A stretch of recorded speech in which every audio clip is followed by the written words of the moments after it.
Welcome to Inclusive Mentoring Academy.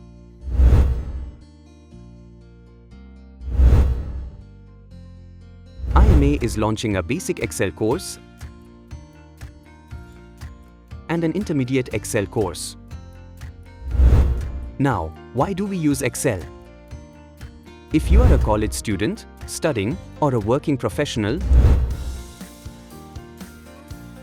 in any work you do, Excel is essential. When applying for an interview, one of the first questions you'll be asked is, do you know Excel? Now, there are many videos available online, like on YouTube, but not all of them are accessible. IMA provides inclusive courses,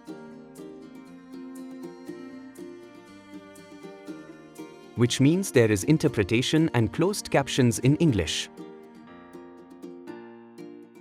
Take a look at this video. Look up a value on one sheet and pull a matching value to another sheet. Understood? Now, in this basic Excel course, what topics are covered?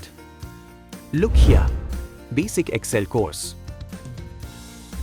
What topics are covered in the intermediate Excel course? Look here.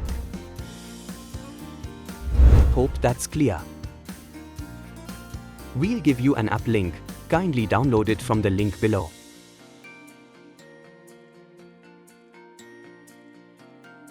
Download, log in, and start practicing. If you practice every day, your skills will automatically improve. Are you ready? Thank you.